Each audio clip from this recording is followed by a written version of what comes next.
Hello students and welcome to प्रोडन hub. Kids, इस video के अंदर हम करने वाले हैं प्रेपोजिशंस के बारे में, जिसे पूर्व सर्ग भी कहते हैं। इस चैप्टर के अंदर हम बेसिक 8 इंपॉर्टेंट प्रेप्स के बारे में पढ़ने वाले हैं और उनके यूसेज के बारे में। तो चलिए शुरू करते हैं और समझते हैं कि असल में प्रेपोजिशंस होती क्या है। Preposition is that word which comes before a noun or pronoun and relates it with another noun or pronoun present in the sentence।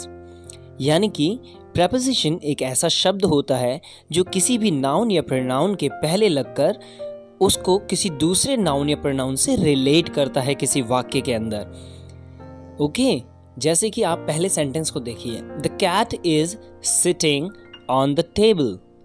इस सेंटेंस को दोबारा सुनिए, the cat is sitting on the table. तो यहाँ पे the table से पहले क्या लगा है? ऑन लगा है। जी हाँ, द टेबल क्या हो गया? अपना नाउन हो गया। और ये रिलेट किसे कर रहा है? एक दूसरे नाउन से जो कि कौन है? The cat. ओके, तो कैट जो है वो कहाँ बैठी है? टेबल पर। इन द सेंस यहाँ पे पर आ रहा है, ठीक है, कॉन्टेक्ट के रूप में। सेकंड सेंटेंस देखिए, she is under the tree. तो यहाँ पे अगर आप देखेंगे तो ये जो अंडर प्रैप है ये कहाँ लगी है? द ट्री से पहले, यानी कि जो ऊपर हमने डेफिनेशन पढ़ी अभी एग्जैक्टली उसको फुलफिल करती हुई। तो ये अंडर प्रैप हो गई और ये द ट्री को किससे रिलेट कर रही है? एक प्रोनाउन से। जी हाँ, वो प्रोनाउन क्या है? गेस कीजिए। Yes, she. ओके, तो हमें पता लग रहा है कि वह यानी कि लड़की पेड़ के नीचे बैठी हुई है। In sentence first, on is preposition which comes before the table and relates the table with another noun cat present in the sentence. Likewise, in other sentence, under is preposition which comes before the tree and relates the tree with pronoun she. Exactly the same thing that I read here in English. I explained you. अभी मैंने आपको ये explain कर दिया था। चलिए शुरू करते हैं। Important prepositions and their usage। अब आप लोगों ने क्या करना है? बहुत ही अच्छे से अपने माइंड को रिलैक्स करना है और ध्यान से एक एक रूल को समझना है, क्योंकि ये रूल कभी कभी कंफ्यूज कर देते हैं। तो सबसे पहले हम पहली प्रेप लेके चल रहे हैं, उसके अंदर हम पढ़ने वाले हैं use of at. Okay, at को कैसे यूज करना है? तो देखिए, आप यहाँ पे पहला दे रखा है ए, बिफोर स्मॉल प्लेसेस, और एक एग्जाम्पल दे रखा है आई लिव एट डीग इन भरतपुर। इस सेंटेंस को ध्यान से देखिए, यहाँ पे दो प्लेसेस मेंशन है, डीग और भरतपुर। लेकिन जब हम गौर से देखते हैं तो हमें एक के साथ एट प्रैप लगी हुई दिख रही है और दूसरे के साथ इन। तो ऐसा क्यों हुआ? तो हमें ये यूसेज जाननी है कि यहाँ पे डीग के साथ इन क्यों नहीं लगा। क्या डीग के साथ इन लग सकता है? चलिए इस सेंटेंस को मैं थोड़ा बदल देता हूँ। ये प्लेसेस अननोन है आपके लिए, तो मैं इसको कर देता हूँ अपनी जगह, यानी कि पक्का सहारना और हनुमानगढ़। तो हम डी की जगह पक्का सहारना ले लेते हैं और भरतपुर की जगह हनुमानगढ़ ले लेते हैं। तो क्या हम पक्का सहारना के साथ इन लगा सकते हैं? ऑब्वियस सी बात है, many times we speak and we use in with पक्का सहारना, राइट। लेकिन इस प्रकार के सेंटेंस में जहां पे दो प्लेसेस मेंशन हो और दूसरी उसके अंदर आती हो, यानी कि उससे छोटी हो, तो उस केस में हम क्या करेंगे? छोटी वाली के साथ एट लगाएंगे। यानी कि अगर मैं अपने सेंटेंस के हिसाब से बोलूंगा इसको, तो हम क्या बोलेंगे? आई live at Pakka Saharana in Hanumangarh. Got it? चलिए बी को देखते हैं। Before definite time of clock, days and festivals. यानी कि जब भी हम एक particular definite time of clock, यानी कि घड़ी के ऐसे समय जो पर्टिकुलर एकदम एग्जैक्ट है, जैसे कि नून और नाइट, या कोई भी टाइम वैल्यू जैसे 6, 7, 8, 9, 10 इस तरीके की। डेज, जब हम डेज की बात करते हैं, ओके, या फेस्टिवल्स की बात करते हैं, तो हम क्या यूज करते हैं? एट का उपयोग करते हैं। जैसे कि the sun rose at 6 AM।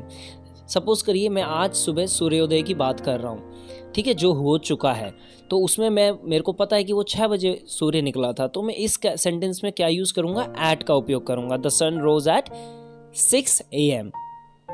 Okay, second sentence देखिए, we had lunch at noon. अब इस सेंटेंस को ध्यान से देखिए, नून है, यही जब मॉर्निंग और इवनिंग होता है या आफ्टरनून होता है तो हम क्या यूज करते हैं? इन यूज करते हैं। लेकिन नून और नाइट जो है वो एग्जैक्टली एक पर्टिकुलर टाइम को रिप्रेजेंट करते हैं।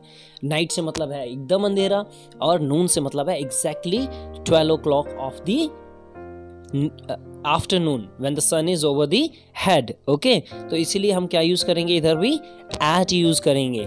थर्ड देखिए, she came home at Deepavali. तो दीपावली क्या हो गया, एक पर्टिकुलर फेस्टिवल हो गया ना। तो फेस्टिवल्स के केसेस में भी हम क्या यूज करते हैं, सेंटेंसेस में एट का उपयोग करते हैं। चलिए अब इसका सी देखते हैं।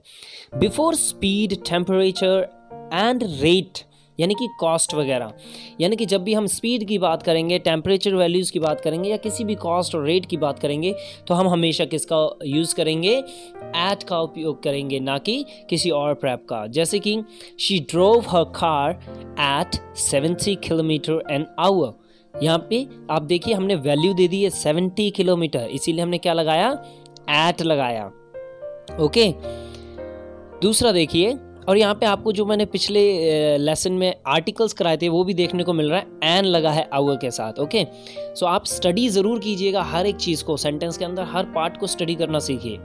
Water boils at 100 degree Celsius. तो यहाँ पे भी जब हमने डिग्री की बात करी, टेम्परेचर की यूनिट की बात करी, यानी कि किसी भी यूनिट की जब हम बात करते हैं we use at with it. Now third one, bananas are sold at 10 rupees a kilo. तो यहाँ पे भी हमने कॉस्ट की बात कर दी, रेट की बात कर दी, तो ऊपर जो हमने मेंशन किया था उन रूल्स को फुलफिल कर रहा है, इस कारण से हमने यहाँ पे एट लगाया है। जितना आप प्रैक्टिस करेंगे उतने ज़्यादा आप इसमें परफेक्ट होते जाएंगे। अब चलते हैं दूसरी प्रैप की ओर। Second one is use of on. अब ऑन को कैसे यूज करना है, ऑन बेसिक सी प्रैप है लेकिन बहुत सी मिस्टेक करवा देती है, राइट। तो चलिए इसके यूसेज को भी हम जानते हैं। तो ए दे रखा है बिफोर डेज एंड डेट्स। जब भी हम दिनों की या डेट्स की बात करेंगे तो हम ऑलवेज वी विल यूज क्या, ऑन। जैसे कि Monday, Sunday, Tuesday, Wednesday, these week days. Okay, या कोई पर्टिकुलर डेट की बात करते हैं जैसे 7, 8, 9, 10 जुलाई वगैरह, इस तरीके से। ओके, तो एक सेंटेंस देख लेते हैं हम एग्जाम्पल का। Ram will go to Kota on Monday. तो यहाँ पे देखिए आप, मंडे से पहले क्या लगा, ऑन लगा। ओके, मंडे क्या है, नाउन है, किसको रिलेट कर रहा है ये, राम को। ठीक है, कौन जाएगा मंडे को, वेयर। ठीक है, तो ये चीज आप समझ जाइए। Second is he is returning on 7th जुलाई। तो यहाँ पे देखो प्रेपोजिशन ऑन किससे पहले आई, 7th जुलाई, यानी कि ये क्या है, एक डेट है ना, इसीलिए डेट से पहले क्या लगाते हैं, ऑन। और ये किसको रिलेट कर रही है, ही को, यानी कि प्रोनाउन को। चलिए इसका दूसरा यूज जानते हैं। B, before a noun a pronoun to express the presence of something on its surface. यानी कि जो फर्स्ट स्टार्टिंग में मैंने सेंटेंस बोला था, यानी किसी भी नाउन और प्रोनाउन जो किसी सरफेस के ऊपर है, तो उससे पहले भी हम क्या लगाएंगे, ऑन लगाएंगे। जैसे कि सिंपल सा एग्जाम्पल है, टेबल के ऊपर कोई चीज रखी हुई है, the book is on the table. Carpet बिछी हुई है फर्श के ऊपर, तो क्या बोलेंगे, there is a carpet on the floor. Okay, ये इजी सा था। लेकिन अब चलते हैं आगे। C, in the sense of about. About मतलब के बारे में। तो जब भी हम किसी चीज के बारे में बात कर रहे हैं तो भी हम टॉपिक वगैरह या कोई पर्टिकुलर व्यक्ति वगैरह है तो उसके लिए हम क्या लगाएंगे, ऑन लगाएंगे। ठीक है, यानी कि he is writing a book dash is teacher. तो यहां पे क्या लिख सकते हैं आप, ऑन, इन या कुछ और प्रैप नहीं, यहाँ पे आप क्या लगाएंगे, ऑन। ठीक है, क्योंकि वो अपने टीचर के ऊपर पुस्तक लिख रहा है, यानी के बारे में पुस्तक लिख रहा है, टीचर के ऊपर नहीं लिख रहा है कुछ भी। Okay, to express position. जब भी हम किसी पोजीशन की बात करते हैं, ओके, कोई चाहे रैंक मान लो इसे आप, या कोई उसकी पर्टिकुलर प्लेस मान लो, जब हम बात करते हैं तो हम क्या लगाते हैं, ऑन लगाते हैं। जैसे कि I met him on the way, मैं उससे रास्ते में मिला। समझ गए। C is before assets of doing something, यानी कि कुछ चीजें ऐसी होती हैं जिनसे हम कुछ काम कर रहे होते हैं। कईयों के साथ तो लगाते हैं हम विद, लेकिन यहाँ पे कुछ ऐसी भी होती हैं जिनके साथ हम लगाते हैं ऑन, यानी कि उनका कोई फिजिकल यूसेज नहीं होता है बट वो यूज हो रहे होते हैं। जैसे कि फोन ले लीजिए आप, ठीक है, समझ गए।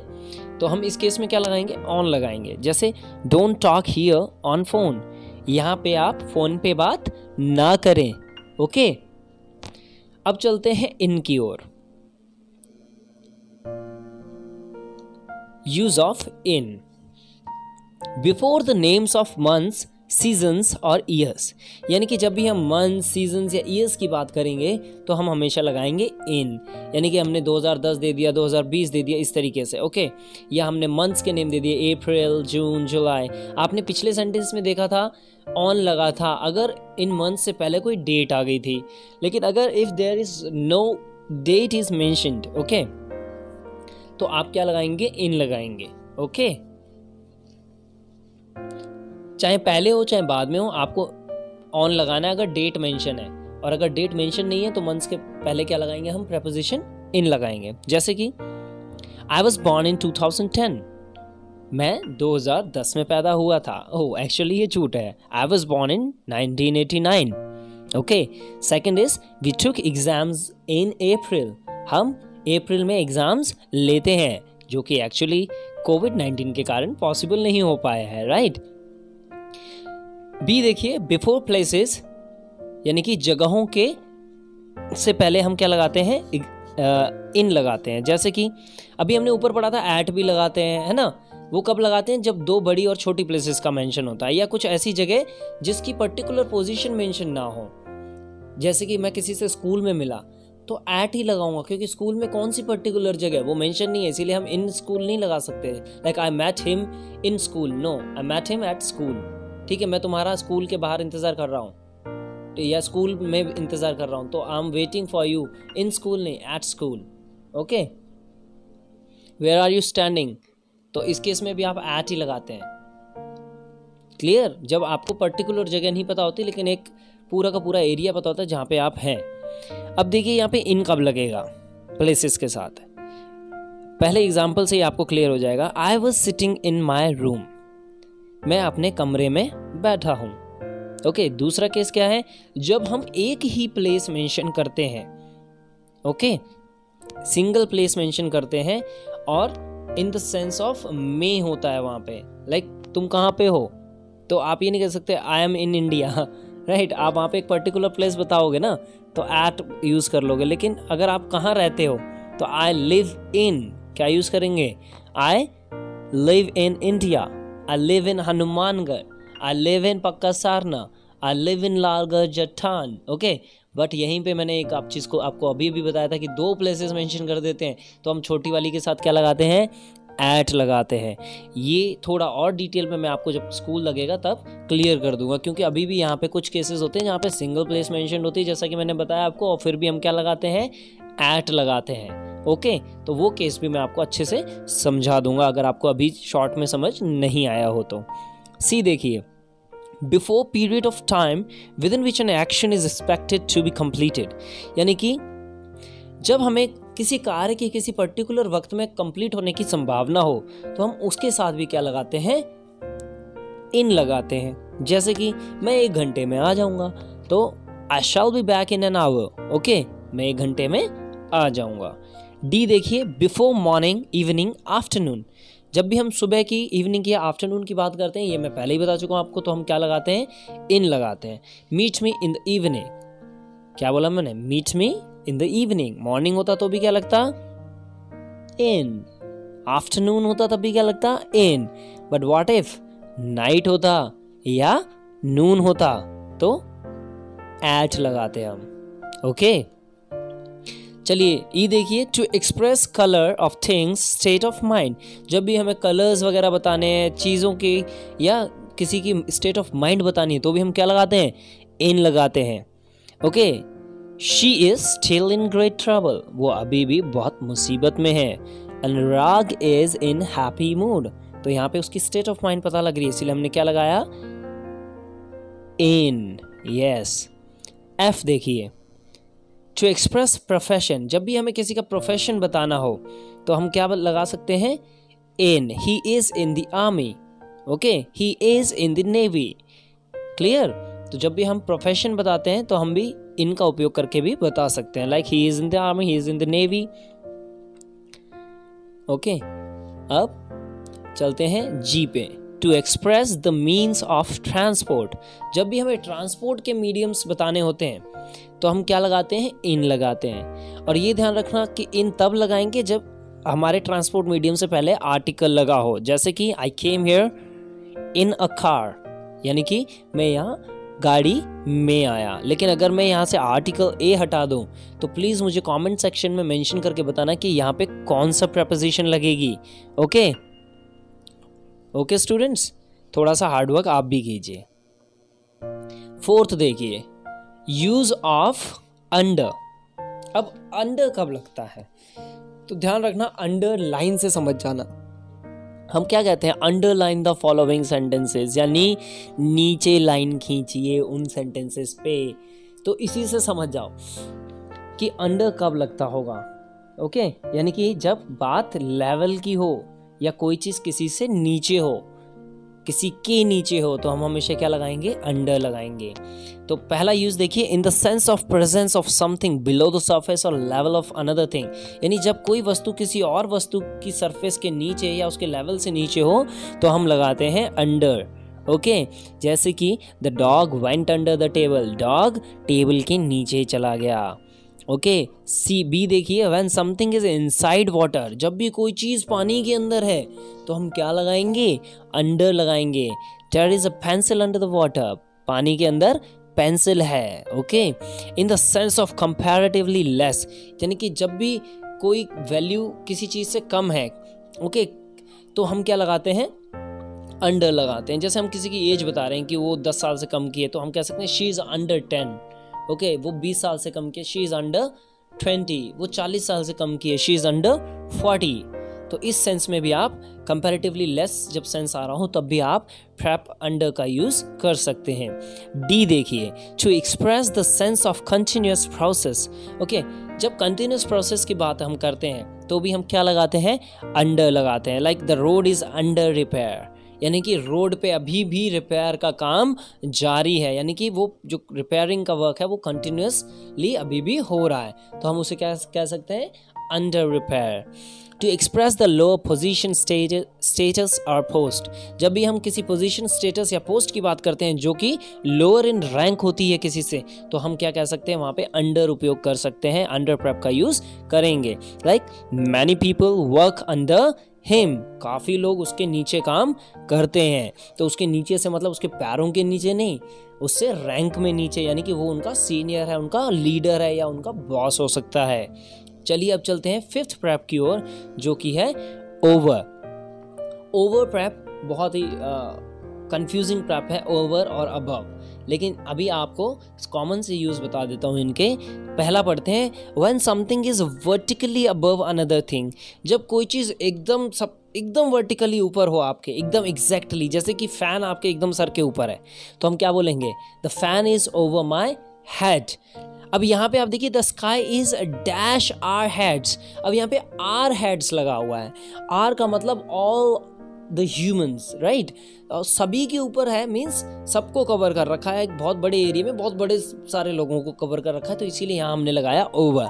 लेकिन अगर हम सिंगल एक व्यक्ति के रूप में बोलूँ कि roof is dash my head and sky is dash my heads, तो मैं यहाँ पे क्या यूज करूंगा, रूफ के साथ तो ओवर करूंगा, लेकिन दूसरे वाले उसमें अबव करूंगा, क्योंकि मेरे सिर्फ सर तक सीमित नहीं है आसमान, वो बहुत पूरी धरती को कवर किए हुए है ना उस टाइम पे, इसलिए वहाँ पे अबव लगेगा। तो ये चीज़ डिफरेंस आप अपने माइंड में ज़रूर रखिएगा ओवर एंड अबव का। चलिए दोबारा ओवर पे आ जाते हैं। B, in the sense of more than, यानी कि अभी जैसे हमने अंडर पढ़ा था in the sense of less than, तो ओवर का मतलब होता है in the sense of more than, यानी कि ज्यादा का जब सेंस आ रहा हो तब भी हम किसका उपयोग कर सकते हैं, ओवर का उपयोग कर सकते हैं। जैसे ही इज ओवर 50, वो 50 से ऊपर है, किसी की एज गैस कर रहे हैं, इजी सा। सी देखिए, इन द सेंस ऑफ ड्यूरिंग, यहाँ पे ड्यूरिंग का मतलब है के दौरान, यानी कि जब भी के दौरान वाला समय आएगा, मीनिंग आएगा, तो हम ओवर को चुनेंगे। ठीक है, जैसे चाय पे बैठकर हमने इस बारे में बात करी, we decided it over a cup of tea, यानी कि चाय पीते पीते, यानी के दौरान, चाय पीने के दौरान हमने इस टॉपिक पे बात की। तो जब ये सेंस आएगा तब भी हम कौन सी प्रैप यूज करेंगे, over. Okay, we can't use on a cup of tea, we decided on a cup of tea, मतलब हमने चाय के कप पे बैठ के वो चीज डिसाइड करी, you can't use it. Okay, D देखिए, इसका last use, in the sense of complete coverage, जब कंप्लीटली कोई चीज कवर कर लेती है किसी को, तो हम क्या यूज करते हैं, ओवर करते हैं, और टोटल लेंथ और टोटल विड्थ, ठीक है, और टोटल लेंथ या टोटल विड्थ में उसने कंप्लीटली कवर कर रखा है। Example is there was a bridge over the river. अब ये चीज़ ध्यान रखना, ये लाइन पढ़ के हम बहुत कंफ्यूज हो जाते हैं। हम सोचते हैं कि यार कंप्लीट कवर तो स्काई भी कर रहा है। नो, इस सेंस को समझो आप। Complete coverage bye touching it. आप देखेंगे कि ब्रिज एक साइड से दूसरी साइड जाके टच कर रखा होता है जमीन के, यानी ज़्यादा हाइट पे नहीं है, एग्जैक्टली उसके ऊपर भी है, यानी ऊपर वाला सेंस भी क्लियर हो रहा है, ठीक है। और आसमान तो एकदम ऊपर नहीं है, बहुत ज़्यादा हाइट पे रहता है ना। कोई ब्रिज ऐसा नहीं होता नदी के कि 2 किलोमीटर ऊंचा बना दिया ब्रिज नदी पे, ऐसा कोई नहीं बनाता है। ज़्यादा से ज़्यादा 50-100 इससे ज़्यादा ऊंचाई पे ब्रिज नहीं बनते, राइट। तो इस सेंस में आप क्या यूज़ करोगे कंप्लीट कवरेज में? ओवर का यूज़ करोगे। तो रैपिंग सेंस से समझ जाओ आप। जैसे आपने कोई सिल्वर फॉइल किसी टोकरी पे लपेट दी, तो उसमें आप ओवर यूज़ कर सकते हैं, ठीक है। Wrap it over the bucket, wrap it over the basket. तो इस सेंस से आप समझ जाओगे कि किस कवरेज की बात कर रहे हैं कंप्लीट। तो यहाँ पे आपका ओवर कंप्लीट हो गया। आप मिस्टेक नहीं करेंगे अगर ये आप सेंस समझ जाएंगे तो, बहुत ही ईजी सा है। नाउ 6th प्रेप है आपकी यूज ऑफ फ्रॉम। अब फ्रॉम कब यूज करते हैं हम? तो in the sense of departure और detachment from person, place, time और पॉइंट। एग्जाम्पल, यानी कि जब भी हम किसी डिपार्चर या डिटैचमेंट की बात करते हैं, डिपार्चर मतलब प्रस्थान एंड डिटैचमेंट मतलब अलगाव, यानी कि सेपरेशन। कोई भी व्यक्ति, प्लेस या टाइम या पॉइंट से कोई चीज़ सेपरेट हो रही है, ऐसा सेंस जब आएगा तो हम क्या यूज़ करेंगे? हम यूज़ करेंगे always from. Like he travel from village to village, वो एक गांव से दूसरे गांव जाता है, तो हमने क्या यूज़ किया? From. She works here from 10 AM to 5 PM। अब इस सेंटेंस के अंदर भी आप देखो कि फ्रॉम लगा है। क्यों लगा है? क्योंकि अभी हमने पढ़ा, हम जब भी प्लेस और टाइम या किसी पॉइंट की बात करते हैं, डिटैचमेंट की या डिपार्चर की, तो उससे हमें पता लग रहा है कि वो 10 से लेके 5 बजे तक, कब से? 10 से लेके कब तक? 5, शाम के 5 बजे तक काम करती है, इसीलिए यहाँ पे क्या लगा? फ्रॉम लगा। She works here from 10 AM to 5 PM। Okay, now B, to express source और ओरिजिन। ठीक है, जब भी हम ओरिजिन की बात करेंगे, किसी चीज़ के उद्भव की बात करेंगे, ओरिजिन क्या होता है? कोई सोर्स जहाँ से कोई चीज़ निकलती है। जैसे एप्पल्स कहाँ बनते हैं? एप्पल्स बनते हैं कश्मीर में, ठीक है, तो apples come from Kashmir. Okay, Ganga कहाँ से निकलती है? तो गंगा आप गौमुख से निकलती है, तो इस सेंटेंस को क्या बोलोगे? Ganga comes from Gaumukh. Okay, आप अगर माउंटेन रेंज कहना चाहते हो तो हिमालयाज भी कह सकते हो वहाँ पे, लेकिन फ्रॉम लगाना पड़ेगा। क्यों? क्योंकि हम बात कर रहे हैं ओरिजिन की। ओके, सी देखिए, बिफोर डिजीजेस, जब भी हम बीमारी की बात करते हैं तो हम क्या लगाएंगे? फ्रॉम। जैसे कोई व्यक्ति किसी बीमारी से जूझ रहा है या किसी को कोई व्यक्ति को कोई बीमारी हो गई है, तो in that sense we always use from. जैसे कि he is suffering from malaria. Okay, D, to express change और कन्वर्जन ऑफ थिंग्स, यानी कि जब भी हमें कोई चेंज या किसी चीज़ में आए बदलाव को एक्सप्रेस करना है तो हम किस चीज़ का इस्तेमाल करेंगे? फ्रॉम का। ओके, जैसे कि butter is made from milk. Butter is made from milk, यानी कि मिल्क से बटर बनता है ना। यानी कि मिल्क जो होता है उसका जो मेन रूप होता है वो बदल जाता है और किस में तब्दील हो जाता है? बटर में। इसीलिए हम क्या, कन्वर्जन की जब भी बात करेंगे हम यूज करेंगे फ्रॉम। अब चलते हैं अपनी 7th प्रेप की ओर, जो कि है विद।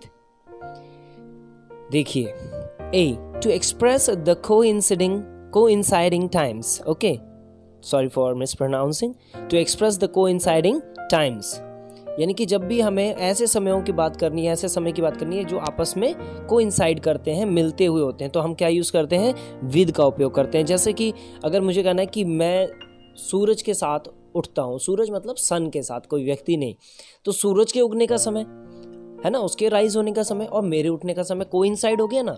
तो इस कोइंसिडेंस को या कोइंसाइडिंग टाइम को रिप्रेजेंट करने के लिए हम विद लगाते हैं। Okay, I rise with the सन।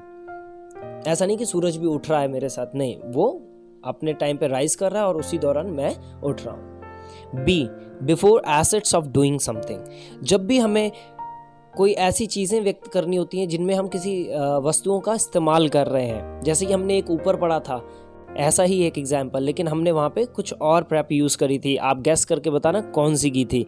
लेकिन यहाँ पे हम विद करते हैं, यानी कि यहाँ पे फिजिकल यूसेज होता है उस चीज़ का।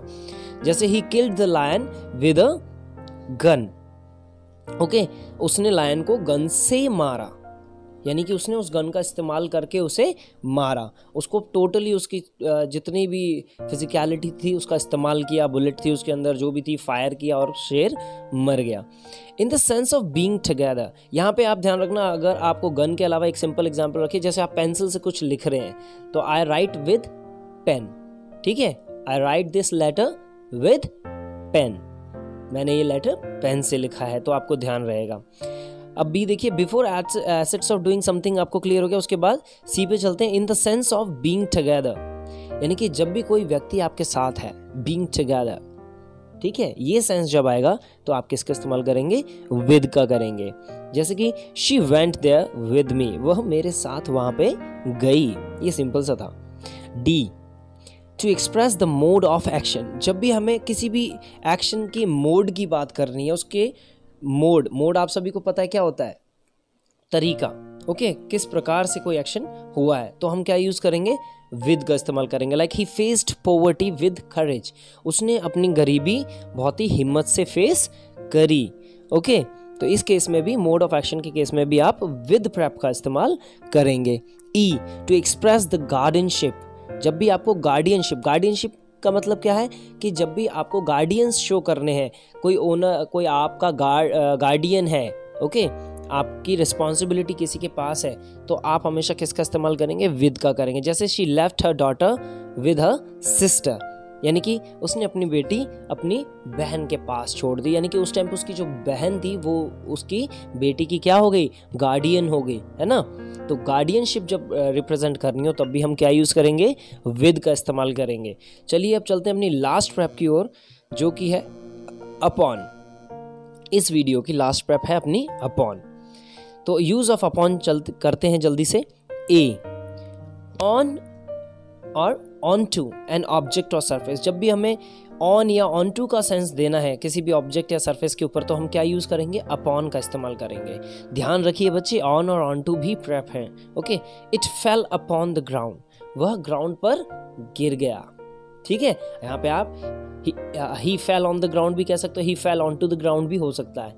तो अगर आपको ये दो ऑप्शंस नहीं है रेड हेरिंग के अंदर, तो आप अपॉन का इस्तेमाल कर सकते हैं in that sense. B, looking at something, यानी कि जब भी हम कोई चीज़ देख रहे हैं, घूर रहे हैं, है ना, तो उस सेंस में भी हम अपॉन करेंगे। कौन सी प्रेप का इस्तेमाल करेंगे, अपॉन का। जैसे कि she fixed her gauge upon मी, उसने अपनी नज़रें टकटकी मेरे ऊपर लगा ली। हमारी ये प्रेप्स खत्म होती हैं। अगर आपको ये वीडियो अच्छा लगा और आप चाहते हैं कि मैं टोटल प्रेपोजिशंस को कवर करूं with all the rules and regulations and their usage, तो प्लीज़ कमेंट सेक्शन में मेंशन कर देना। मैं एक कॉम्पिटिटिव लेवल के ऊपर प्रेपोजिशंस को एक्सप्लेन कर दूंगा। बहुत सारी प्रेप्स होती हैं, इतनी ही नहीं होती हैं, है ना। जैसे ऑन का ऑन टू भी होता है, इनका इन टू भी होता है, कि ये डायरेक्शनल केस होता है। जब डायरेक्शन मेंशन हो जाती है तो उस केस में हम ऑन टू इन टू का इस्तेमाल करते हैं। तो ये सारी चीज़ें भी अगर आपको समझनी है तो आप कमेंट सेक्शन में मेंशन कर दीजिएगा, मैं एक वीडियो और बना दूंगा। चलिए अब स्कूल लेवल की बात करते हुए हम चलते हैं अपनी एक्सरसाइज के ऊपर।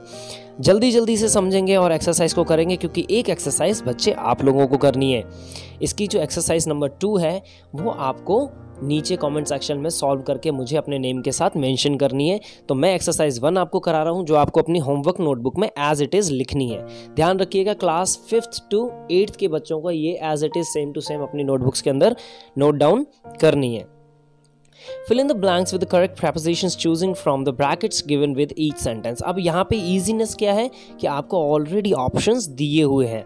तो फर्स्ट पढ़ते हैं, the policeman became angry dash this। तो यहाँ पे क्या आएगा, यहाँ पे आएगा, गैस कीजिए, यस, एट। क्या लगाएंगे आप, एट दिस, ओके। एंगर, गुस्सा, लव वगैरह कोई भी जब किसी चीज के ऊपर शो करते हैं तो हमेशा हम लगाते हैं एट।